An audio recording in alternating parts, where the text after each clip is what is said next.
10 Vicious Mean Girls Murders. Welcome to Creepshow, where the horrors of real life are darker than any nightmare. Tonight, we delve into the sinister world of mean girls, but these aren't the kind you've seen in movies. These are true stories of teenage cruelty, taken to its terrifying extreme. Prepare yourself for 10 shocking tales of murder and mayhem, where friendship turns fatal and innocence is forever lost. Number 10. Too Pretty to Live. Victoria Vika Averina, who was 17 years old, was indeed a lovely young lady. It was common knowledge. Apparently, Vika was aware of it as well. In the future, those who were responsible for Vika's murder would assert that they carried out their barbaric acts in order to humiliate their egotistical companion. In July of 2019, the body of Vika was discovered inside of a building that had been abandoned in the city of Arkhangelsk, which is located in northern Russia. Because of the severity of the mutilation that Vika had endured, the police originally made the assumption that a male who was mentally unstable was responsible for it. Vika had, among other things, been struck by a number of objects, including a glass bottle. Vika's face had been disfigured with pieces of glass, and the perpetrators of the crime killed her by strangling her to death at the conclusion of their torture session. In a short amount of time, the Russian police were able to identify the rightful perpetrators. Instead of being murdered by a male predator, Vika was killed by two of her friends, Lina and Irina, who were both 16 years old at the time. Investigators have revealed that both girls have confessed to the crime, saying that they murdered the aspiring chef because Vika liked to bully them, owing to their inferior appearance. In addition, the police have not yet released their last names, and it is highly likely that they will never do so. After becoming frustrated with Vika's haughtiness, Lina and Irina used a fictitious pretext to entice their friend to visit the abandoned building. As soon as they were inside, one of the girls stopped Vika and held her down while the other girl struck her with the bottle and others. Several sources indicate that all three of the girls had attended the same school and that they all came from houses that were relatively stable. There has not yet been a trial for this case. Number 9. Lust for blood. With the benefit of hindsight, Tracy Wigginton exhibited all of the characteristics that are characteristic of a demented individual. Wigginton displayed a profound fascination with violent acts, vampires, and the occult for a considerable amount of time prior to the time when psychologists began to speculate that she was suffering from multiple personality disorder. A devout Roman Catholic family welcomed Wigginton into the world in the year 1965. Despite their religious beliefs, Tracy's relatives continued to use and abuse her on multiple occasions. After a number of years, Wigginton would eventually become financially independent as a result of an inheritance. Wigginton used this money to go farther and further down the rabbit hole of her less than honorable hobbies. The authorities in the city of Brisbane, which is located in Australia, would later come to the conclusion that Wigginton was the leader of a small group of people who were interested in occultism. Due to the fact that Wigginton was a gay, this group of female pals also included at least one boyfriend or girlfriend. By the year 1989, Wigginton's group consisted of Kim Jervis, who was 23 years old, Lisa Ptashinsky, who was 24 years old, and Tracy Waugh, who was also 23 years old. It was only when Wigginton was only 24 years old when she committed one of the most horrific and cold-blooded murders in the history of Australia.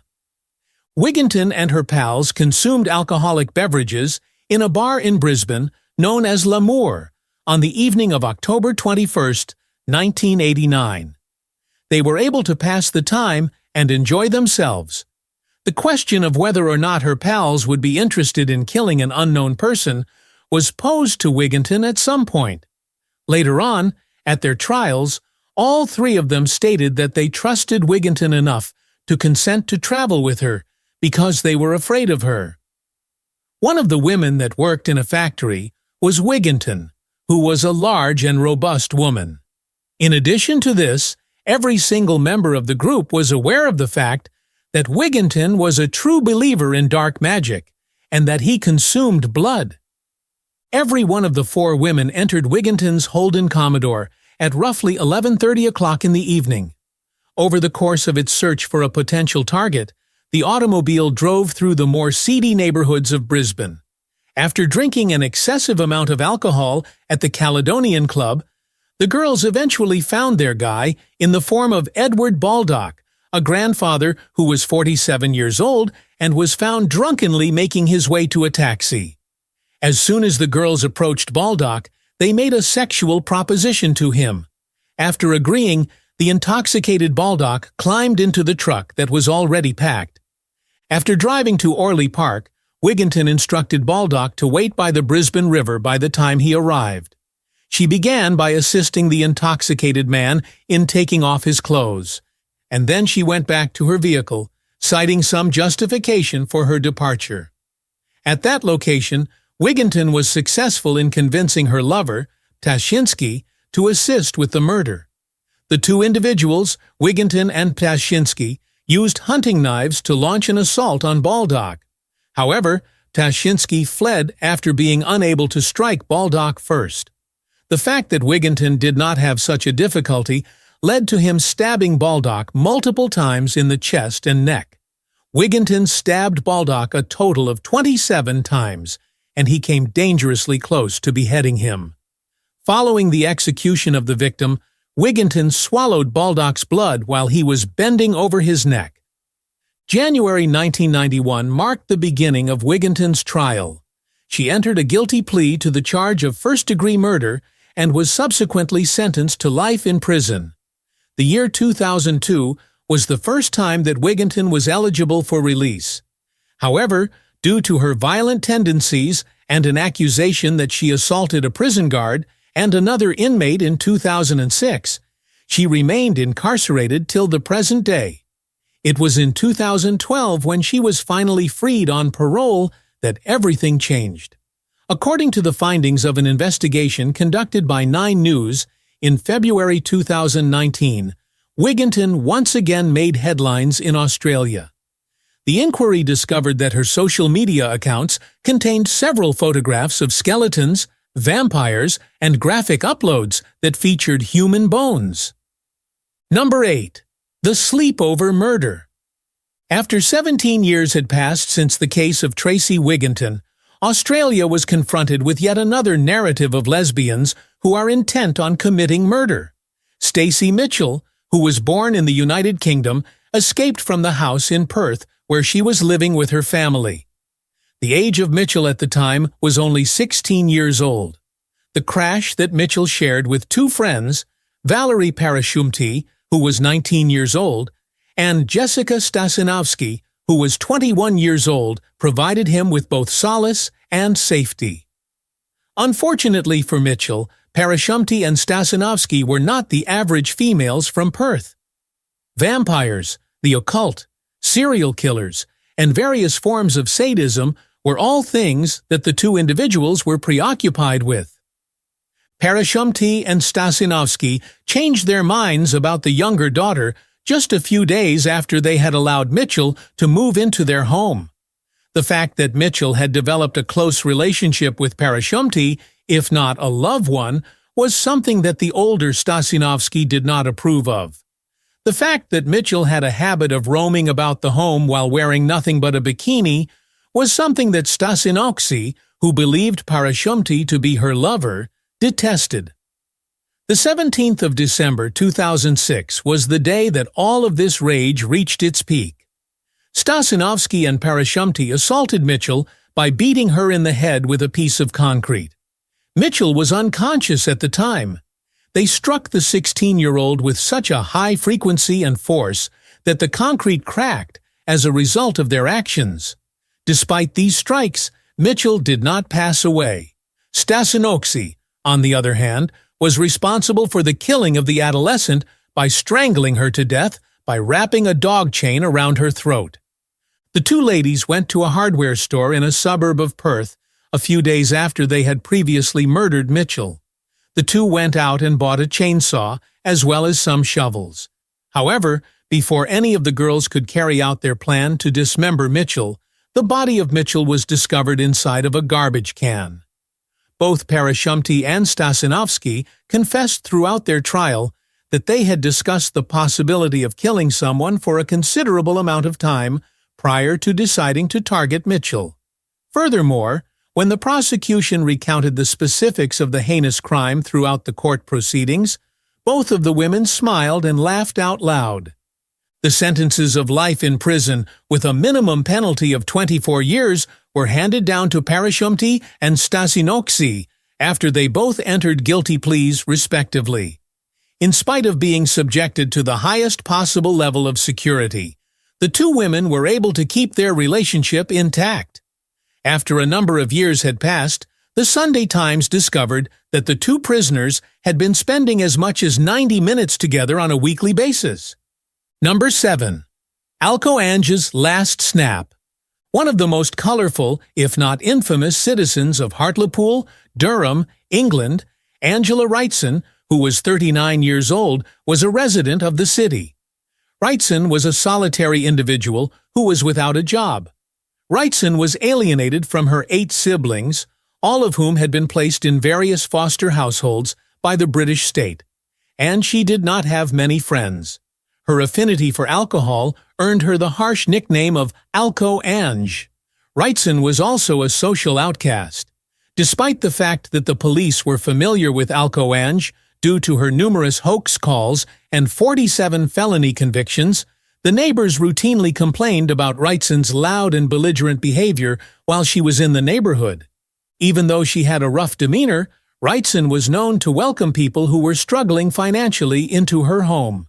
In the early morning hours of December 8, 2014, 2 young women, ages 13 and 14, were seen wandering around Hartlepool while smoking cigarettes, drinking hard cider, and using prescription tablets.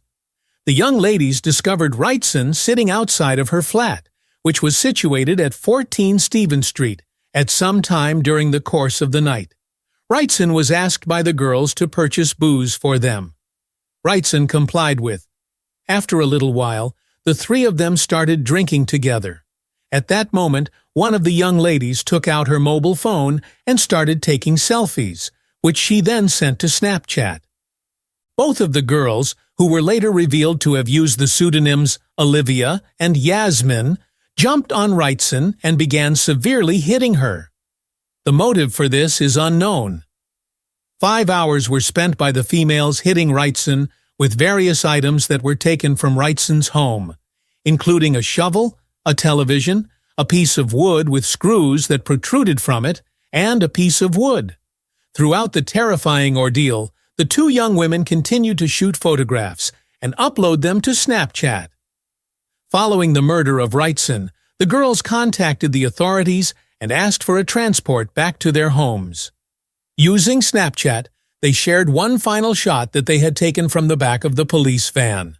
As a result of their imprisonment, the British media discovered that both Olivia and Yasmin had been raised in homes that were extremely unhealthy. The histories of both families included instances of domestic violence and abuse of alcohol. Both of the girls had been placed in foster care at one point. At one location, the staff stated that Olivia and Yasmin had participated in sexual activity, bullied other children, and assaulted them.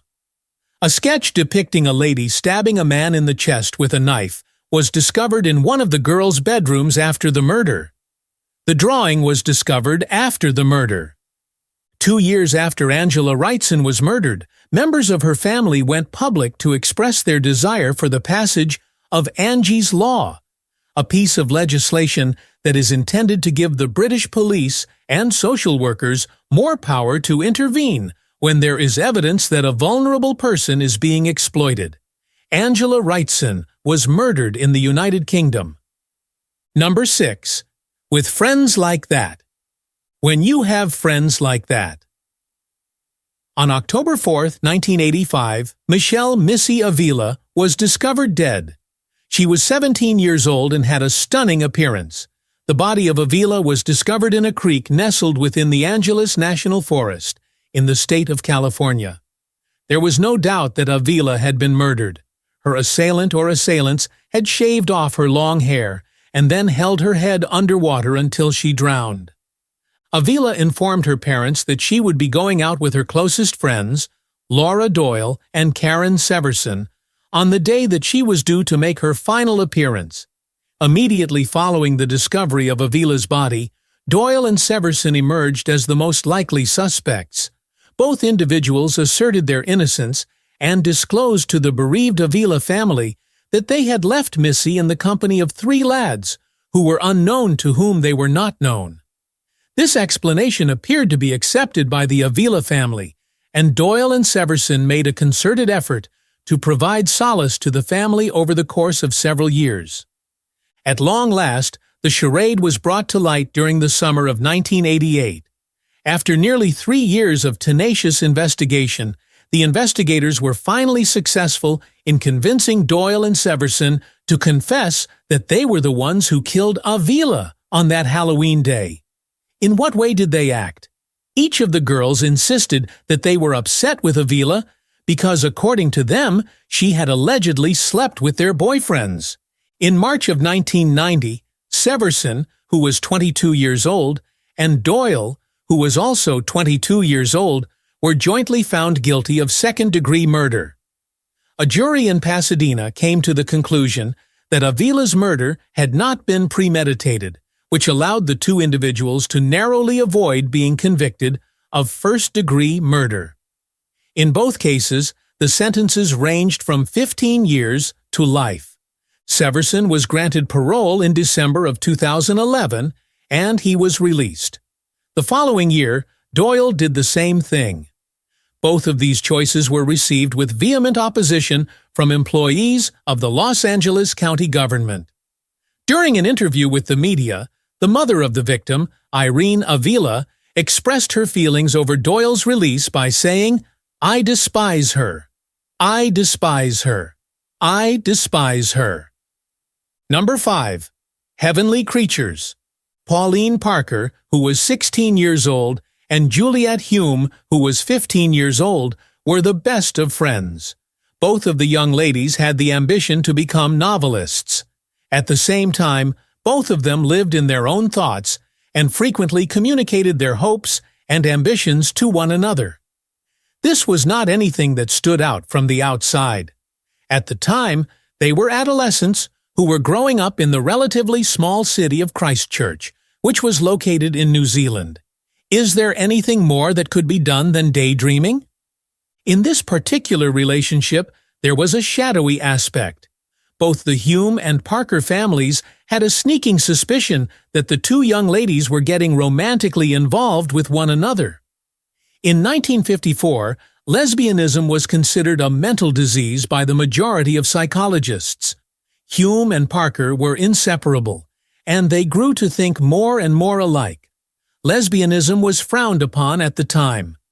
Both of them started displaying open disdain for the Bible and became quite enthusiastic about the concept of a fourth world paradise. On the 22nd of June in 1954, the peculiar universe of Pauline and Juliet saw a violent change of events. Despite the fact that Juliet's parents had divorced and Juliet was planning to relocate to South Africa, Pauline was certain that her mother would not permit her to accompany Juliet on her journey.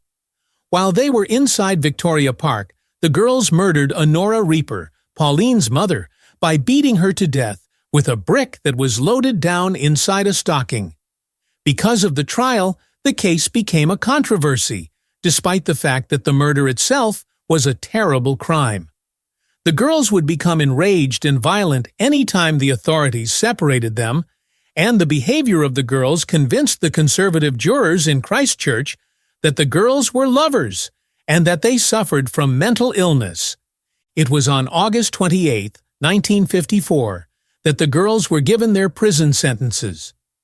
Both of them relocated to England and changed their names after they were finally released from prison 5 years later. In order to become one of the most successful crime novels in the world, Juliette Hume gave herself the identity Anne Perry and altered her name. Peter Jackson, a New Zealand director, was also inspired by the Parker Hume case. His film Heavenly Creatures, which was released in 1994 and received widespread critical acclaim, is based on the case. Number 4. Lots of fun. On the 14th of June in 1983, Auburn, California was blessed with a gorgeous day. Anna Brackett, who was 85 years old at the time, had experienced a great number of beautiful days, and she eagerly desired to experience even more. Regrettably, Anna passed away on June 14th, the day she had lived her entire life. On hearing a knock at her door, Anna answered it. There were 2 young women of the teenage years waiting on the opposite side. Asserting that 2 strange males were following them, they approached the more experienced woman and requested for assistance. They inquired about the possibility of using Anna's phone. She was in agreement. Carl Brackett, Anna's son, arrived at the residence a few hours after the initial arrival. Inside, he discovered the battered and bloody body of his mother. It was estimated that Anna had been stabbed, strangled, and beaten a total of 28 times. It was eventually determined that one of the stab wounds was 10 centimeters, 4 inches deep. Carl was unaware of the fact that he had already saw the individuals responsible for the murder of his mother hitchhiking. When they made the decision to get someone killed, Shirley Catherine Wolfe was 14 years old and Cindy Lee Collier was 15 years old. The sole reason that Brackett was murdered on that particular day was due to the fact that the other people who lived in Auburn were either absent from their homes or had secured their doors. Despite the fact that the girls were allowed to enter the residence of one of the residents, the peculiar hitchhikers left when the woman's husband arrived. Wolfe and Collier were discovered by the police sleeping in the basement of the Collier family house in Auburn, which is located less than 12 hours after the murder of Brackett. In July 1983, a court for juveniles found both of the sisters guilty of the crime of murder. In accordance with the statutes of the state of California, both were sentenced to full-time imprisonment until they reached the age of 25. Collier and Wolfe were pleased with their acts, with Wolfe stating in her confession that the 2 of them wanted to kill just for fun. Collier wrote in her diary on the day of the murder, "We killed an old lady today and it was fun." Some sources state 27. Collier and Wolfe have expressed their satisfaction with their activities. Amazingly, Collier and Wolfe had not been friends before to the murder, and they had only recently met each other. Both their families were in disarray. Collier and Wolfe both fled their homes and engaged in minor criminal activity after Wolfe's father began sexually abusing her when she was only 2 years old. Wolfe's father then began abusing Collier. During his time behind bars, Collier was able to get a degree from a junior college, as stated by Joan Merriam, a true crime novelist. He was released from prison in the year 1992. In the end, she tied the knot and went on to have 4 children. Both Collier and Wolfe continue to call California home, and it is well known that they are active participants in social initiatives that are intended to assist victims of child abuse. Number 3. They went on 3. Skylar Neese was a lively and vivacious person. In addition to that, she was a remarkable student at University High School, which is located in Morgantown, West Virginia. None of these admirable characteristics were able to prevent Skylar, who was 16 years old at the time, from being brutally murdered by her closest friends. On July 6, 2012, after midnight, Skylar Neese, who is pictured on the right, left her house. It wasn't the first time she had done this. As a matter of fact, Skylar had skipped out on her parents, Dave and Mary Neese, on numerous occasions in the past. But she had never failed to get back at her residence in time for either school or work. After Skylar failed to appear again later that day, Dave and Mary started to become concerned about her whereabouts. Skylar's closest friends, Sheila Eddy, shown in the center above, and Rachel Schoaf, seen on the left above, were the only ones who provided any information regarding her disappearance. Dave, Mary, and the officers of the Morgantown Police Department were informed by Sheila that all three of the females had gone out and joyrided about the city. After sharing a joint experience of consuming marijuana, Sheila and Rachel drove Skylar back to her house at some point after midnight.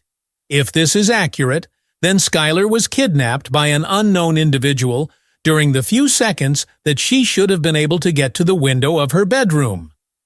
The detectives discovered security camera footage showing Skylar willingly getting into an unknown automobile at roughly the time when, according to Sheila and Rachel, Skylar should have already been in bed. This occurred while Sheila and Rachel were spending time trying to comfort Skylar's parents, who were grieving the loss of their daughter. There was widespread suspicion among students at University High that Sheila and Rachel had been responsible for anything that had happened to Skylar. At the end of the day, they were behaving in an odd manner, and their social media accounts had statements that were deliberately vague, such as, "We really did go on 3." When Rachel admitted to the police that she and Sheila had not only murdered Skylar, but had also spent almost a year preparing the crime, Dave and Mary's worst fear came true. Rachel's confession was a tragic realization for Dave and Mary. When asked about the reason for the incident, Schoaf said in a chilling manner, "We didn't want to be friends with her anymore." After the decaying body of Niece was discovered in a shallow grave in Wayne Township, which is located on the other side of the state line in Pennsylvania, the full horror of the crime became immediately apparent. In order to consume marijuana on the night in question, the 3 adolescents drove out to a lonely stretch of road and parked their vehicle there. At the count of 3, which was a signal that had been rehearsed, Rachel and Sheila started attacking Skylar with kitchen knives. They ultimately stabbed her between 30 and 50 times before cleaning up the scene and driving back to Morgantown. The case has attracted national news because to the role that social media played in the investigation, despite the fact that many people continue to question the genuine motivation of the couple. Theories range from a wish to keep a lesbian relationship hidden to a cruel thrill kill. Rachel Schoaf was found guilty of murder in the 2nd degree in 2013 and received a sentence of 30 years in prison for her crime. Sheila Eddy, the individual who was responsible for the initial conception and planning of the crime, was found guilty of 1st-degree murder and given a sentence of life in prison. The state of West Virginia created a law known as Skylar's Law as a direct response to the heinous murder that occurred in the state. This law altered the Amber Alert system such that it now includes quick public statements anytime a child is seen missing or taken away. Number 2. Red Sun Rising. Numerous works of Japanese horror fiction are set in educational institutions. As a result of the expectations exerted by both parents and teachers, studying in Japan can be an absolute nightmare. On the other hand, in 2 distinct instances that took place in the land of the rising sun, it was discovered that the students themselves were the source of the true darkness that was at the core of the Japanese educational system. A student named Satomi Mitarai, who was 12 years old at the time of her death, was stabbed multiple times in the neck with a hobby knife on Tuesday, June 1, 2004, by a fellow student who was 11 years old and whose identity was unknown.